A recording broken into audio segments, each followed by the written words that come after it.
एक बहुत बड़े बिजनेसमैन की कंपनी के बाहर रोज एक लड़का उसकी लग्जरी गाड़ी को साफ किया करता था और बदले में वह आदमी उसे कुछ सिक्के थमा देता था। वो एक मामूली सा रोज का दृश्य था जिसे कोई नोटिस नहीं करता था, लेकिन उसी दृश्य में किस्मत अपनी सबसे बड़ी चाल चलने वाली थी। उस दिन वो बिजनेसमैन बेहद परेशान था क्योंकि उसका बिजनेस बुरी तरह डूब रहा था। उसका कारोबार, उसका पैसा, उसकी साख, सब कुछ हाथ से फिसलता जा रहा था और उसे समझ में नहीं आ रहा था कि आने वाली बोर्ड मीटिंग में वो आखिर क्या प्रेजेंटेशन देगा, किस मुंह से अपने डायरेक्टर के सामने खड़ा होगा। वो अपनी गाड़ी की पिछली सीट पर बैठा फाइल के पन्ने पलट रहा था कि तभी वही लड़का सामने आकर बोला, साहब, फाइल में पेज नंबर 3 पर गलती है। बिजनेसमैन ने हैरानी और झुंझलाहट से उसकी तरफ देखा और झटकते हुए बोला, हम्म, तुम क्या जानो इस सब के बारे में।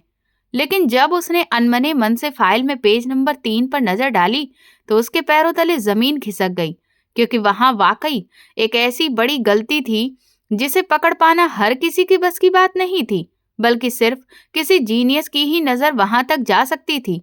वो तुरंत गाड़ी से बाहर निकला ताकि उस लड़के को ठीक से देख सके, और तभी कहानी का असली चेहरा उसके सामने आने वाला था। शहर की व्यस्त सड़कों पर गाड़ियों का धुआं, हॉर्न की आवाजें और ट्रैफिक का शोर ऐसा माहौल बना रहे थे जिसमें सांस लेना तक मुश्किल हो रहा था। लेकिन आदित्य सिंघानिया अपनी काले रंग की चमचमाती लग्जरी कार के साउंड प्रूफ शीशों और एयर कंडीशनर की ठंडक के बीच बैठा इस पूरी दुनिया से कटा हुआ था। वो शहर का जाना माना बिजनेस टाइकून था, सिंघानिया ग्रुप्स का मालिक। लेकिन उस वक्त उसकी कंपनी अपनी जिंदगी के सबसे काले दौर से गुजर रही थी। गाड़ी की मुलायम चमड़े की सीट पर बैठा होने के बावजूद उसे ऐसा लग रहा था मानो वो कांटों की सेज पर लेटा हो, क्योंकि उसका दिमाग कारोबार से जुड़ी उलझनों और लगातार गिरते ग्राफ की भूल भुलैया में बुरी तरह से फंसा हुआ था। उसकी नजरें अपनी गोद में रखी नीली फाइल पर जमी थी, जिसके हर पन्ने पर कंपनी की बर्बादी की एक नई दास्तान लिखी हुई थी।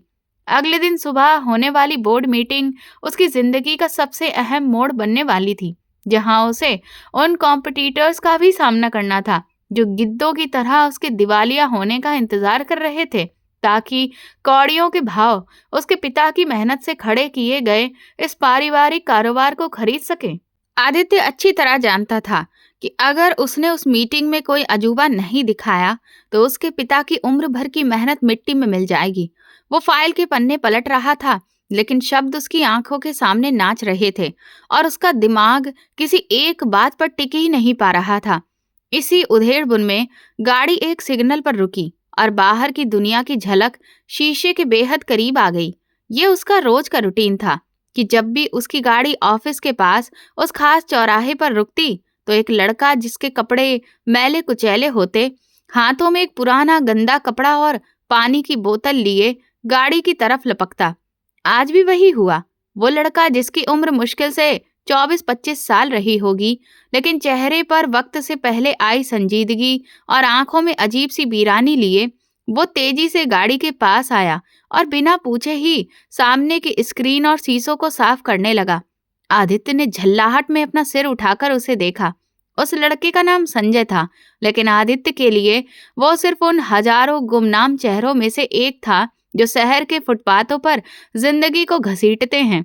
आदित्य को हमेशा इस बात से चिढ़ होती थी कि ये लोग बिना इजाजत गाड़ियों को क्यों छूते हैं, लेकिन फिर अपनी आदत के मुताबिक उसने डैशबोर्ड से कुछ सिक्के निकाले और वो सिक्के जरा सा शीशा नीचा करके बाहर की तरफ उछाल दिए। उसका ये बर्ताव साफ तौर पर घमंड से भरा हुआ था, जैसे कि वो किसी इंसान को नहीं बल्कि किसी जानवर को दाना डाल रहा हो। संजय ने सिक्के पकड़ने के लिए हाथ आगे नहीं बढ़ाया, बल्कि वो खामोशी से गाड़ी का शीशा साफ करता रहा। उसके हाथ मशीन की तरह चल रहे थे, लेकिन उसकी नजरें बार बार आदित्य की गोद में रखी उस नीली फाइल पर टिकी जा रही थी, मानो उन पन्नों में लिखी कहानी वो पहले से जानता हो। आदित्य तो पहले से ही हद से ज्यादा मानसिक दबाव और तनाव का शिकार था। जैसे ही उसने उस लड़के की ये हरकत देखी, उसका गुस्सा और भड़क उठा।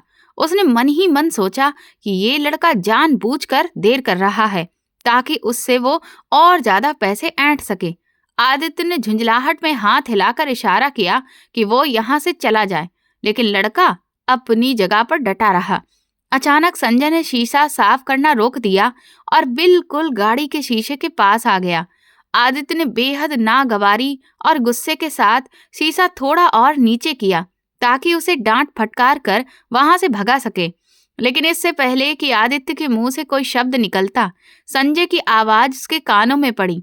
सर, फाइल के तीसरे पन्ने पर जो टेबल बनी हुई है, उसमें लिखी हुई जो आखिरी लाइन है, उसके सारे स्टैटिक्स बिल्कुल गलत हैं। संजय की आवाज में एक अजीब सा ठहराव, आत्मविश्वास और गंभीरता थी। आदित्य, जो उसे झिड़कने के लिए पूरी तरह तैयार बैठा था, एक पल के लिए बिल्कुल सुन्न हो गया। उसे अपनी ही समझ पर भरोसा नहीं हुआ।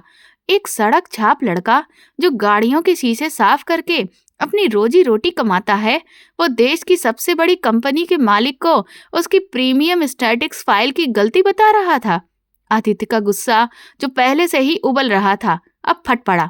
ये क्या बकवास कर रहे हो? आदित्य ने दहाड़ते हुए कहा। तुम्हारी हिम्मत कैसे हुई मेरी फाइल में झांकने की? 2 टके के जाहिल इंसान, तुम जानते भी हो कि ये क्या है? ये कोई बच्चों की ड्राइंग बुक नहीं है, ये करोड़ों के हिसाब किताब की फाइल है। तुम अपना काम करो और मुझे सिखाने की कोशिश मत करना, समझे?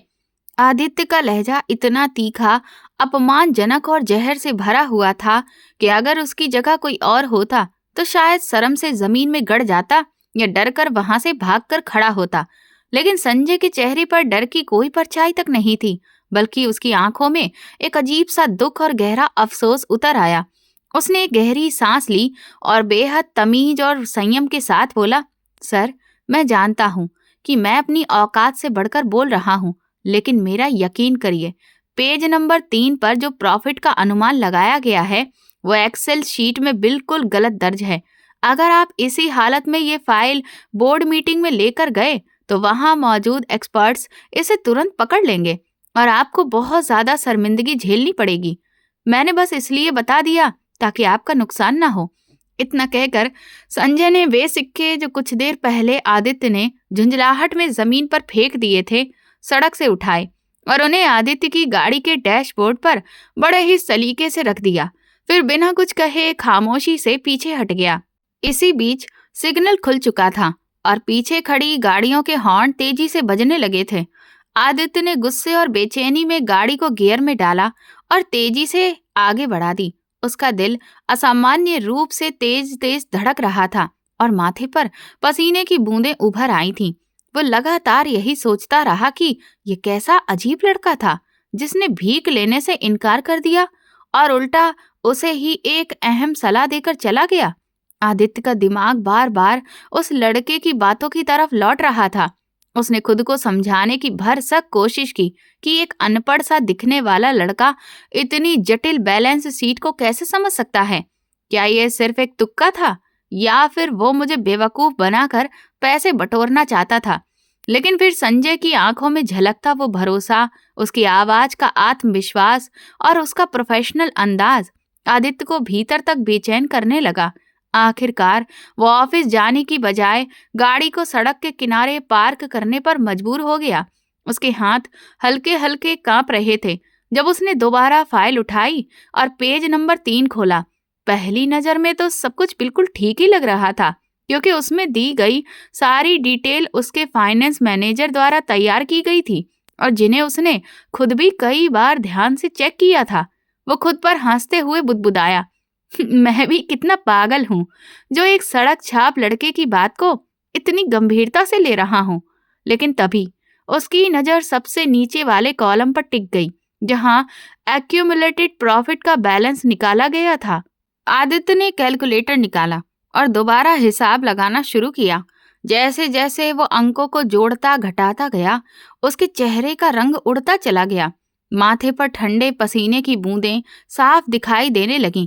संजय ठीक कह रहा था, वहां सच में एक बेहद बारीक लेकिन पूरी कंपनी को तबाह कर देने वाली गलती थी। फॉर्मूले में एक छोटा सा प्रपोर्शन गलत जगह पर लगा हुआ था। बैलेंस शीट में डिप्रिसिएशन को गलत कॉलम में जोड़ दिया गया था, जिसकी वजह से जो प्रॉफिट का ग्राफ ऊपर जाता हुआ दिख रहा था, वो हकीकत में कंपनी को भारी घाटे में ले जा रहा था। गलती इतनी महीन थी कि आम आदमी तो क्या, कोई माहिर अकाउंटेंट भी पहली नजर में धोखा खा जाता।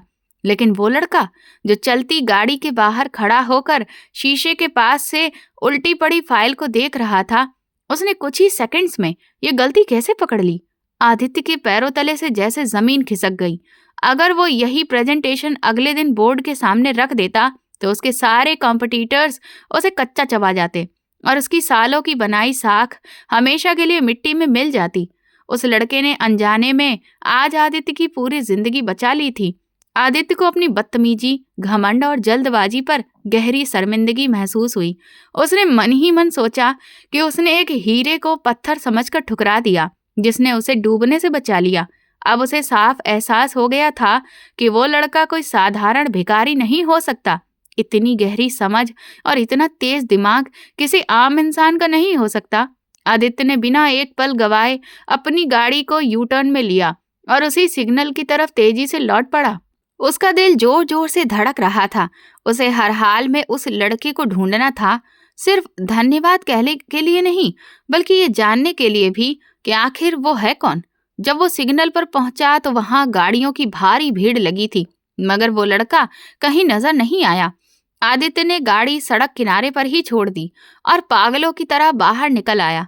उसने बहुत महंगे जूते पहन रखे थे, जो एसी वाली गाड़ी में तो आरामदायक लग रहे थे, लेकिन बाहर की झुलसाती धूप में उसके पैरों को बुरी तरह से जला रहे थे। फिर भी उसे किसी चीज की परवाह नहीं थी। वह फुटपाथ पर दौड़ दौड़ कर लोगों से पूछ रहा था कि क्या किसी ने यहाँ गाड़ी साफ करने वाले उस लड़के को देखा है। लोग हैरानी से उसे देख रहे थे कि सूट बूट में सजा इतना अमीर आदमी इस तरह फुटपाथ पर क्यों भटक रहा है। काफी तलाश के बाद एक ठेले वाले ने सामने की ओर इशारा किया और कहा कि वो लड़का शायद सामने वाले पार्क की बेंच पर बैठा है। आदित्य लगभग भागता हुआ पार्क में दाखिल हुआ। वहां एक पुराने पेड़ के नीचे बेंच पर संजय सिर झुकाए बैठा था। उसके हाथ में वही पुराना कपड़ा था और वो शायद कुछ खा रहा था या फिर कुछ पढ़ने में डूबा हुआ था। आदित्य हांफता हुआ उसके पास पहुंचा। उसकी सांसें बुरी तरह फूली हुई थी और गले में अटक सी रही थी। संजय, आदित्य ने बड़ी मुश्किल से उसका नाम पुकारा। लड़का चौंक कर उठा और आदित्य को सामने देखकर घबरा गया। वो तुरंत खड़ा हो गया और डरते डरते बोला, साहब, मुझसे कोई गलती हो गई है क्या? मैं तो बस। शायद उसे लगा कि आदित्य उसे और डांटने या पुलिस के हवाले करने आया है। नहीं नहीं संजय, आदित्य ने दोनों हाथ उठाकर उसे तसल्ली दी। मैं तुमसे माफी मांगने आया हूँ। तुमने जो कहा था वो बिल्कुल सच था। वहां सच में गलती थी। तुमने आज मुझे पूरी तरह बर्बाद होने से बचा लिया। आदित्य की आवाज में सच्ची शर्म और ईमानदारी, माफी थी, वो साफ झलक रही थी। संजय हैरानी से उसे देखने लगा। उसे यकीन ही नहीं हो रहा था कि ये वही आदमी है जो थोड़ी देर पहले उसे घमंड से भरी नजरों से डांट रहा था। आदित्य ने आगे बढ़कर उसके दोनों कंधे थाम लिए और उसकी आंखों में देखते हुए बोला, सच सच बताओ संजय, तुम असल में हो कौन? ये कपड़े और ये हालत तुम्हारी हकीकत नहीं हो सकती। कोई साधारण लड़का इतनी बारीक गलती एक नजर में नहीं पकड़ सकता, वो भी उल्टी फाइल देखकर। तुमने ये सब कहाँ से सीखा? संजय की नजरें झुक गईं। उसके चेहरे पर दर्द की एक गहरी लहर दौड़ गई, जैसे कि किसी ने पुराना जख्म कुरेद दिया हो। वो कुछ पल चुप रहा, फिर हल्की सी कड़वी मुस्कान के साथ सिर उठाकर आदित्य की आंखों में देखते हुए बोला, साहब, मैं कोई जीनियस नहीं हूँ और ना ही कोई खास ट्रिक जानता हूँ। बस वही सब जानता हूँ जिसके साथ मैं जी रहा हूँ। आदित्य की हैरानी और बढ़ गई। क्या मतलब? मैं समझा नहीं, उसने कहा। संजय ने गहरी सांस ली और अपनी जेब से एक पुराना मुड़ा तुड़ा आईडी कार्ड निकालकर आदित्य की तरफ बढ़ा दिया। आदित्य ने कार्ड पर नजर डाली तो उसके पैरों तले जमीन खिसक गई। वो कार्ड सिंघानिया ग्रुप्स यानी उसकी अपनी ही कंपनी के एम्प्लॉय कार्ड था। उस पर संजय की तस्वीर लगी थी और पोस्ट के सामने लिखा था, जूनियर डेटा एनालिस्ट। आदित्य ने फटी फटी आंखों से संजय को देखा। तुम मेरी कंपनी में काम करते थे? लेकिन कैसे? मुझे इसके बारे में कुछ भी क्यों नहीं पता? संजय ने अपनी कमीज की आस्तीन से माथे का पसीना पोंछा और धीमी लेकिन गहरी आवाज में बोला, साहब, आप 7वीं मंजिल पर बैठते हैं और हम जैसे लोग बेसमेंट के क्यूबिकल्स में। आपके और हमारे बीच सिर्फ फ्लोर का ही नहीं बल्कि हैसियत का भी फर्क है। इसीलिए आप हमें तब तक नहीं देख पाते जब तक हम सड़क पर आपकी गाड़ी साफ करने नहीं आ जाते। उसकी आवाज में शिकायत कम और बरसों की दवाई हुई चोट ज्यादा थी। आदित्य को याद आया कि सच में उसने कभी अपने निचले स्टाफ पर ध्यान ही नहीं दिया था। वो हमेशा एग्जीक्यूटिव्स और मैनेजर्स के बीच ही उलझा रहता था। लेकिन तुम यहाँ सड़क पर क्यों हो? आदित्य ने बेचैनी से पूछा। तुम्हें नौकरी से किसने निकाला है? संजय ने अपने भीतर दबी हुई पुरानी यादों को गुस्से और दर्द के साथ बाहर निकालते हुए कहना शुरू किया। सर, आज से ठीक 6 महीने पहले तक मैं आपकी ही कंपनी के फाइनेंस डिपार्टमेंट का उभरता हुआ सितारा था। मैंने यूनिवर्सिटी में गोल्ड मेडल हासिल किया था। बड़े बड़े सपने लेकर आपकी कंपनी ज्वाइन की थी। मैं दिन रात काम करता था, बस इसीलिए कि कंपनी का सिस्टम और बेहतर बन सके। जिस एल्गोरिदम पर आज आपका पूरा सिस्टम चल रहा है, उसे डिजाइन करने वाला मैं ही था। लेकिन मेरी सबसे बड़ी बदकिस्मती ये थी कि मैं ईमानदार था। आपके फाइनेंस मैनेजर मिस्टर अनूप। ये नाम सुनते ही आदित्य चौंक गया, क्योंकि अनूप उसका सबसे भरोसेमंद आदमी था। संजय ने कड़वाहट के साथ आगे कहा, हाँ सर, वही मिस्टर अनूप। वे कंपनी के फंड में गबन कर रहे थे। जब मैंने डेटा एनालिसिस के दौरान सारी गड़बड़ियां पकड़ ली और ठोस सबूत इकट्ठा किए, तो अपनी नासमझी में वही सबूत लेकर सीधा उनके पास चला गया। मुझे लगा कि शायद ये सब अनजाने में हुई कोई गलती होगी, लेकिन उन्होंने चालाकी से सारे सबूत अपने पास रख लिए और अगले ही दिन मुझ पर डेटा चोरी और फ्रॉड का इल्जाम लगा दिया। वे सीनियर थे और मैं जूनियर, इसीलिए उनकी बात मानी गई और मेरी एक भी नहीं सुनी गई। मुझे सबके सामने बेइज्जत किया गया और सिक्योरिटी गार्ड्स के जरिए ऑफिस से बाहर निकलवा दिया गया। यही बात खत्म नहीं हुई सर। उन्होंने मेरी रेपुटेशन इतनी बुरी तरह से खराब कर दी कि पूरे शहर में किसी भी कंपनी ने मुझे नौकरी देने से मना कर दिया। मेरे पिता पहले ही गुजर चुके थे और घर में बीमार माँ थी। उनके इलाज और घर का खर्च चलाने के लिए मैंने अपना लैपटॉप, अपनी किताबें, यहाँ तक कि घर का बाकी का सामान भी बेच दिया। जब कुछ भी नहीं बचा और कोई रास्ता नजर नहीं आया, तो मजबूरी में मैंने ये कपड़ा उठा लिया। आज मैं दिन में उन्हीं लग्जरी गाड़ियों को साफ करता हूँ जिनमें बैठकर कभी मैं खुद ऑफिस जाया करता था, और रात को फुटपाथ की पीली रोशनी में पुराने मैगजीन्स पढ़ता हूँ, बस इसीलिए कि मेरे ज्ञान पर कहीं जंग ना लग जाए। ये सब कहते कहते संजय की आवाज भर गई थी और उसकी आंखों में आंसू तैरने लगे थे। आदित्य सुन्न होकर उसे सुनता रह गया। उसे ऐसा महसूस हुआ जैसे किसी ने उसके चेहरे पर जोरदार तमाचा मार दिया हो। उसकी अपनी कंपनी में उसकी ही नाक के नीचे इतना बड़ा घोटाला चल रहा था। किसी काबिल इंसान के साथ इतना बड़ा जुल्म हुआ और उसे भनक तक नहीं लगी। जो लड़का उसकी कंपनी का सबसे मजबूत स्तंभ बन सकता था, वो आज उसी के करप्ट सिस्टम की वजह से सड़कों पर भटक रहा था।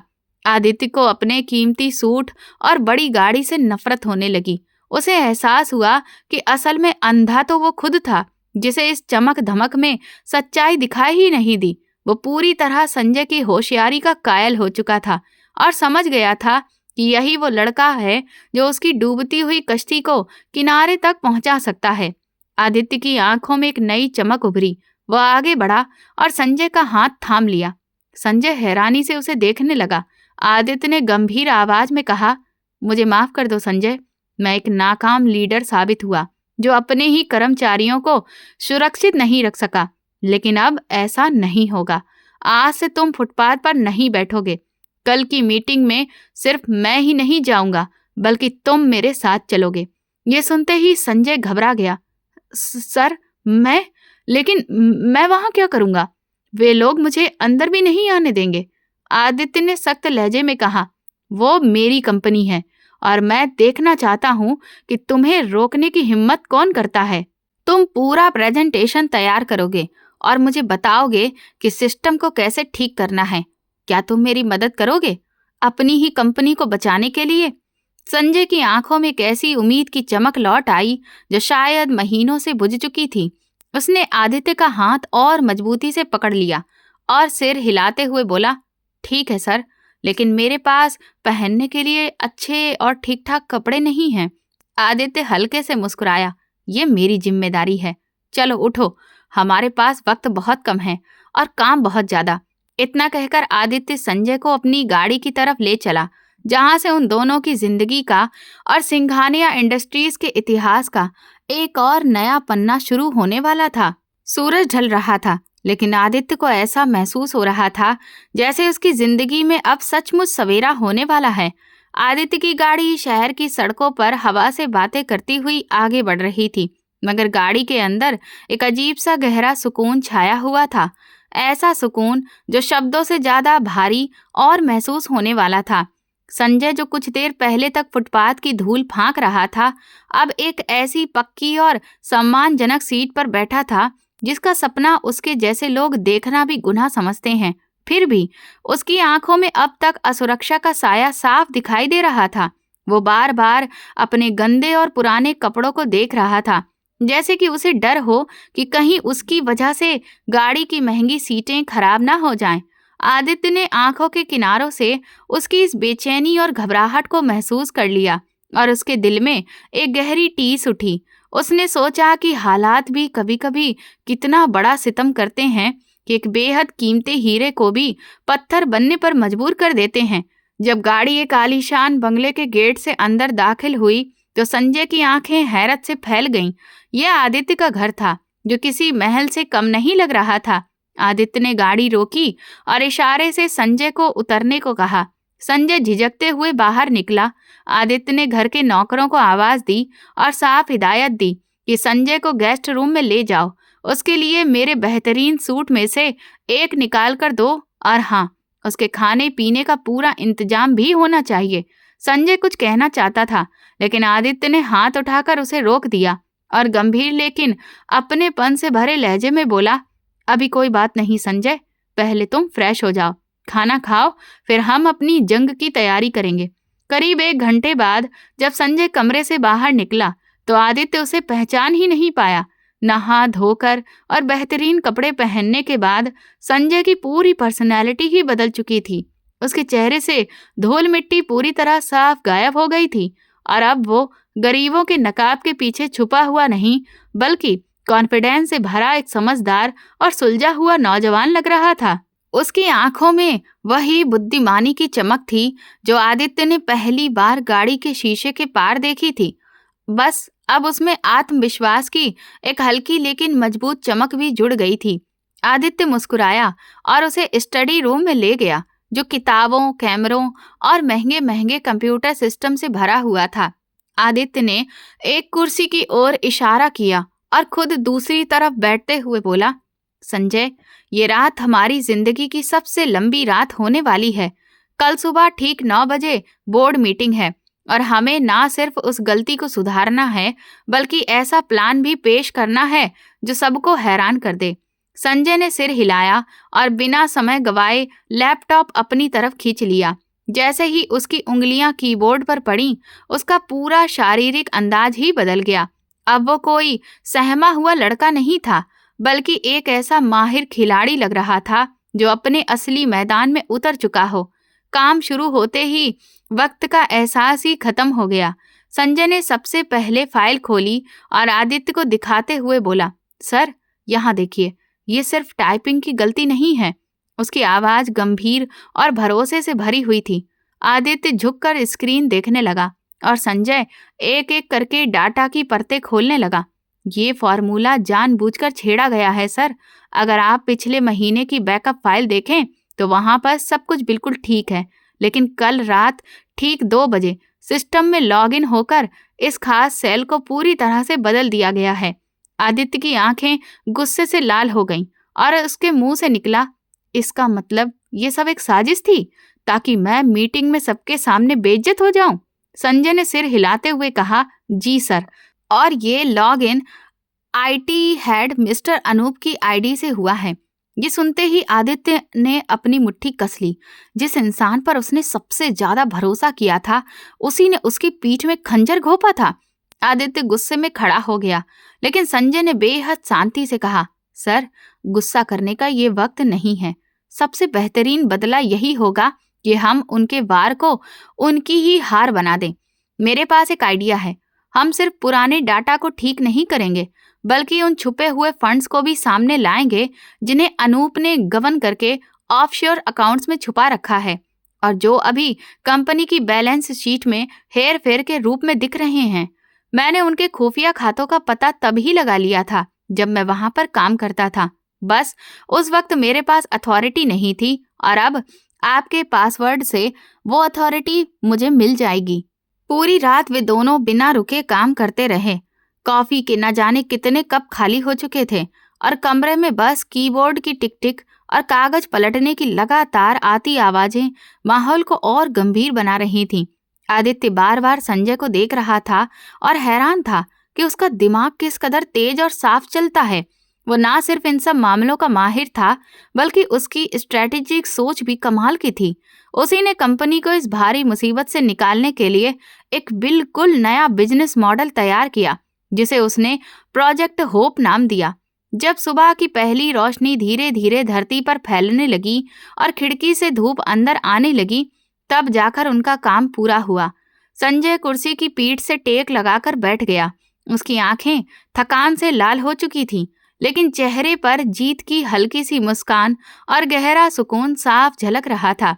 आदित्य ने भरी हुई आंखों से उसकी तरफ देखा और भावुक होकर बोला, संजय, अगर तुम नहीं होते तो आज सिंघानिया इंडस्ट्रीज का सूरज सच में डूब जाता। संजय ने हल्की सी मुस्कान के साथ शांत आवाज में जवाब दिया, सर, सूरज बादलों के पीछे छुप सकता है, लेकिन खत्म कभी नहीं होता। आपने मुझ पर भरोसा किया, मेरे लिए वही सबसे बड़ी बात है। अगली सुबह सिंघानिया ग्रुप्स के हेड ऑफिस में माहौल इतना टाइट था कि जैसे हवा भी रुक रुक कर चल रही हो। हर तरफ सन्नाटा पसरा हुआ था। कंपनी के directors, partners, senior staff, chief executive, सब लोग वहां मौजूद थे और लगभग हर चेहरे पर बेजारी, चिंता और गुस्से के साफ निशान दिख रहे थे। सभी को पूरा भरोसा था कि आज कंपनी के दिवालिया होने की आधिकारिक घोषणा होने वाली है। कॉन्फ्रेंस टेबल के एक सिरे पर मिस्टर अनूप बैठा था, जिसके चेहरे पर एक चालाक और मक्कार मुस्कान खेल रही थी। वो बार बार अपनी घड़ी देख रहा था और पास बैठे अपने साथी साजिशकर्ता मैनेजर को आंखों ही आंखों में इशारे से तसल्ली दे रहा था कि आज आदित्य सिंघानिया का खेल पूरी तरह खत्म होने वाला है। ठीक सुबह 9 बजे दरवाजा खुला और आदित्य सिंघानिया अंदर दाखिल हुआ।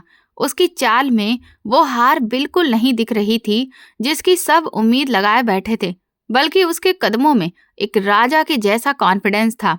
लेकिन असली ध्यान उसके पीछे चल रहे नौजवान पर टिक गया, संजय, जिसने गहरे नीले रंग का सूट पहन रखा था और हाथ में लैपटॉप थामे हुए आदित्य के साथ कदम से कदम मिलाकर चल रहा था। कमरे में हल्की हल्की खुसुर पुसुर शुरू हो गई। कोई फुसफुसाकर पूछ रहा था कि ये कौन है, तो कोई कह रहा था शायद कोई नया एम्प्लॉय है। संजय को देखते ही अनूप के माथे पर लकीरें उभर आईं। चेहरा थोड़ा सख्त पड़ गया क्योंकि वो उसे जाना पहचाना लग रहा था, लेकिन सूट और सलीके वाले नए रूप में वो तुरंत पहचान नहीं सका कि ये वही लड़का है जिसे उसने कभी धक्के देकर बाहर निकलवा दिया था। आदित्य अपनी कुर्सी के पास आकर खड़ा हुआ। उसने एक नजर सब पर डाली और सधे हुए लहजे में बोला, गुड मॉर्निंग एवरीवन। मैं जानता हूँ आप सब यहाँ सिंघानिया इंडस्ट्रीज के डूबने का तमाशा देखने आए हैं, लेकिन मुझे अफसोस के साथ कहना पड़ रहा है कि आज आपको मायूसी होगी, क्योंकि आज हम अंत की नहीं बल्कि एक नई शुरुआत की बात करने वाले हैं। इतना कहकर उसने इशारे से संजय को आगे बुलाया। संजय आगे बढ़ा। उसने लैपटॉप को प्रोजेक्टर से कनेक्ट किया और बड़ी स्क्रीन पल भर में चमक उठी। जैसे ही अनूप ने संजय को पास से साफ साफ देखा, उसका रंग उड़ गया। गले में जैसे कांटे से चुभने लगे। ये तो वही संजय था, लेकिन ये यहाँ कैसे? उसके दिल में खतरे की घंटियां जोर जोर से बजने लगीं। संजय ने बोलना शुरू किया और हैरानी की बात ये थी कि उसकी आवाज में जरा सी भी घबराहट नहीं थी। रिस्पेक्टेड बोर्ड मेंबर्स, आपके सामने जो रिपोर्ट्स पहले पेश की गई थी वो आधी सच्चाई पर आधारित थी। आज मैं आपको वो पूरी तस्वीर दिखाने जा रहा हूँ जो झूठ के पर्दों के पीछे छुपा दी गई थी। उसने अगली स्लाइड बदली, जिसमें वो गलती साफ दिखाई दे रही थी जो आदित्य की फाइल में जानबूझकर छोड़ी गई थी। ये देखिए, ये कोई मामूली चूक नहीं थी, बल्कि कंपनी के शेयर्स को गिराने की एक सोची समझी साजिश का हिस्सा थी। इसके बाद संजय ने असली स्टैटिक्स दिखाए जो कंपनी के प्रॉफिट और असली हालत को साफ साफ सामने रख रहे थे। कमरे में मौजूद लोग जो कुछ देर पहले तक गुस्से और निराशा से भरे हुए थे, अब पूरी दिलचस्पी के साथ स्क्रीन की तरफ देखने लगे थे। संजय ने अपनी बात और मजबूती से रखते हुए कहा, और ये जो स्टैटिक्स आप इस वक्त देख रहे हैं, ये किसी मार्केट के उतार चढ़ाव का नतीजा नहीं है, बल्कि ये एक अंदरूनी करप्शन की साफ गवाही है। तभी अनूप बौखलाकर अपनी कुर्सी से खड़ा हो गया और लगभग चिल्लाते हुए बोला, ये सब झूठ है। ये लड़का एक फ्रॉड है। इसे कंपनी से निकाला गया था क्योंकि ये इसी तरह से डाटा चोरी करता था। आप लोग इसकी बात कैसे सुन सकते हैं? आदित्य सिंघानिया, क्या आप पागल हो गए हैं जो एक फ्रॉड एम्प्लॉय को बोर्ड की इतनी बड़ी मीटिंग में ले आए हैं? कमरे में अचानक शोर मच गया। कुछ लोग अनूप के सपोर्ट में बोलने लगे। कोई ऊंची आवाज में सवाल कर रहा था तो कोई माहौल को भटकाने की कोशिश कर रहा था। आदित्य खामोश खड़ा ये सब देख रहा था। उसके चेहरे पर न गुस्सा था न घबराहट, बस एक गहरी गंभीरता थी। लेकिन संजय ने एक ठंडी और आत्मविश्वास से भरी मुस्कुराहट के साथ अनूप की तरफ देखा और बेहद शांत आवाज में बोला, मिस्टर अनूप, शोर मचाने से सच छुप नहीं जाता। अगर मैं फ्रॉड हूं तो क्या आप ये साफ करेंगे कि परसों रात ठीक 2:45 पर आपके पर्सनल लैपटॉप से मेन सर्वर में लॉगिन करके फाइल नंबर 302 में बदलाव क्यों किए गए? ये कहते हुए संजय की आवाज में न कोई डर था न जल्दबाजी। जरा ये भी बताइए, उसने बात आगे बढ़ाई, कि ये लॉगिन आपके ही यूजर आईडी से क्यों हुआ? जैसे ही संजय ने एक क्लिक दबाया, स्क्रीन पर सर्वर के सारे लॉग्स खुल गए। वहां साफ साफ अनूप का यूजर नेम, तारीख, समय और आईपी एड्रेस लिखा हुआ था, और वो आईपी एड्रेस उसके घर का था। पूरे कमरे में मौत जैसा सन्नाटा पसर गया। अनूप का चेहरा पसीने से भीग गया। उसकी आंखें डगमगाने लगीं। वो कुछ बोलना चाहता था, कुछ कहना चाहता था, लेकिन शब्द जैसे उसके गले में ही अटक गए। संजय ने बिना रुके अपनी बात जारी रखी, और सिर्फ यही नहीं, मिस्टर अनूप, ये रही उन अकाउंट्स की पूरी लिस्ट जिनमें पिछले 6 महीनों के दौरान कंपनी के फंड्स को बार बार ट्रांसफर किया गया। संजय ने अगली स्लाइड खोली, जहां बैंक ट्रांजैक्शंस का पूरा चार्ट सामने था। हर ट्रांजैक्शन के आगे अनूप और उसके साथियों के नाम खुफिया कोड के रूप में लिखे हुए थे, जिन्हें संजय ने एक एक करके डिकोड कर दिया था। बोर्ड के मेंबर्स गुस्से और हैरानी से अनूप को घूरने लगे। खेल पूरी तरह पलट चुका था। शिकारी अब खुद शिकार बन चुका था। मेन डायरेक्टर ने गुस्से में मेज पर हाथ मारते हुए कहा, सिक्योरिटी, मिस्टर अनूप और उनकी पूरी टीम को तुरंत हिरासत में लिया जाए और पुलिस को बुलाया जाए। 2 सिक्योरिटी गार्ड तुरंत अंदर आए और अनूप को बाजू से पकड़ लिया। जाते जाते अनूप ने नफरत और हार से भरी नजर से संजय को देखा, लेकिन संजय ने नजरें झुकाने की जगह पूरे गर्व और सुकून के साथ उसका सामना किया। अनूप को घसीटते हुए बाहर ले जाया गया। आदित्य ने दोबारा माइक संभाला और पूरे हॉल में गूंजती आवाज में बोला, एवरीवन, यही है वो सच्चाई जो अब तक आप सबसे छुपाई जा रही थी, और इस सच्चाई को सामने लाने का काम मेरे इस काबिल साथी संजय ने किया है, जिसे कभी हमारे ही सिस्टम ने नजरअंदाज कर दिया था। उसने एक पल रुककर संजय की तरफ देखा और आगे कहा, सिंघानिया इंडस्ट्रीज अब सिर्फ मुनाफा नहीं कमाएगी, बल्कि इंसाफ भी करेगी। मैं आज ये घोषणा करता हूँ कि संजय को ना सिर्फ उसकी पोस्ट वापस दी जाती है, बल्कि उसे कंपनी का नया चीफ स्ट्रेटजी ऑफिसर भी बनाया जाता है। पूरा हॉल तालियों की गूंज से भर गया। लोग अपनी सीटों से खड़े होकर आदित्य और संजय को बधाइयां देने लगे। संजय की आंखों में आंसू आ गए। ये आंसू दर्द के नहीं, बल्कि उस जीत और भरोसे के थे जिसे उसने बड़ी मुश्किलों के बाद हासिल किया था। उसने आदित्य की तरफ देखा, जिसकी आंखों में एक बड़े भाई जैसा प्यार और गहरा गर्व साफ झलक रहा था। मीटिंग खत्म होने के बाद जब वे दोनों बाहर निकले तो दोपहर का सूरज अपनी पूरी ताकत के साथ चमक रहा था। आदित्य ने संजय के कंधे पर हाथ रखते हुए मुस्कुराकर पूछा, कैसा महसूस हो रहा है मिस्टर स्ट्रेटेजी ऑफिसर? संजय ने एक लंबी सांस ली, जैसे बरसों की कैद से आज रिहा हुआ हो, और बोला, सर, ऐसा लग रहा है जैसे मैं दोबारा जिंदा हो गया हूँ, लेकिन मुझे आपसे एक वादा चाहिए। आदित्य ने सवालिया नजरों से उसकी तरफ देखा। संजय ने गंभीरता से कहा, सर, हम ये बात पक्की करेंगे कि कोई भी टैलेंट सिर्फ इस वजह से बर्बाद ना हो कि उसके पास सिफारिश नहीं है या वो गरीब है। आदित्य ने मुस्कुराकर उसका हाथ थाम लिया और बोला, ये मेरा वादा रहा। वक्त तेजी से गुजरता गया। सिंघानिया इंडस्ट्रीज एक बार फिर शहर की सबसे कामयाब कंपनियों में नंबर 1 पर आ चुकी थी। संजय की लीडरशिप और कर्मचारियों की मेहनत ने कंपनी को नई बुलंदियों तक पहुंचा दिया था। एक दिन आदित्य अपनी गाड़ी से ऑफिस के बाहर उतरा। वो अब काफी बदल चुका था। उसके चेहरे से अहंकार पूरी तरह गायब हो चुका था और उसकी जगह एक गहरी नरमी, समझ और ठहराव आ गया था। अचानक उसकी नजर सड़क के उस पार पड़ी, जहां एक छोटा सा बच्चा कंधे पर भारी बस्ता लटकाए फटी हुई चप्पलों में स्कूल जा रहा था। उस बच्चे को देखते ही आदित्य का दिल जैसे ठहर सा गया और उसे अपना अतीत याद आ गया। वो वक्त जब वो ऐसे गरीब बच्चों को देखकर भी नजरें फेर लिया करता था। आदित्य ने ड्राइवर को गाड़ी के पास ही रुकने का इशारा किया। ड्राइवर हैरान रह गया कि साहब अचानक क्यों रुक गए।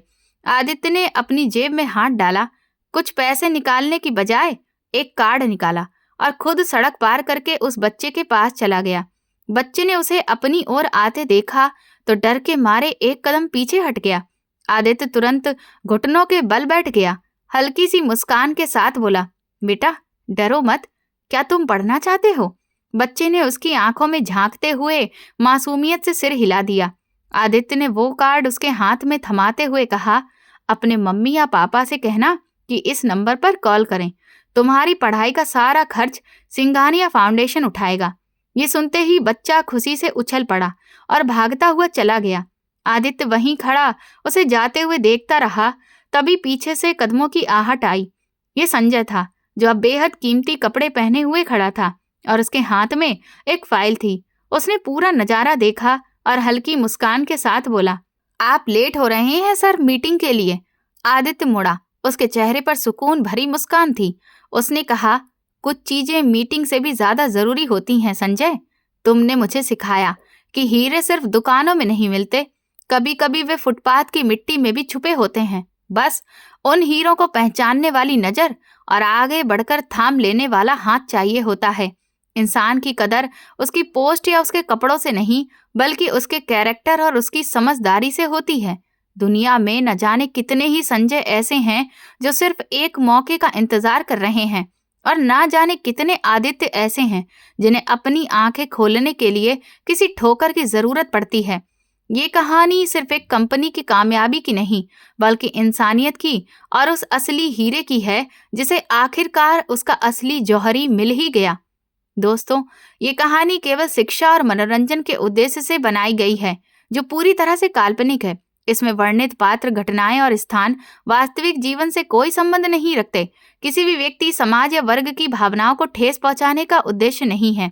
दोस्तों, अगर आपको हमारी ये कहानी पसंद आई है तो कमेंट करके जरूर बताएं। वीडियो को लाइक करें, हाइप दें और ज्यादा से ज्यादा शेयर करें।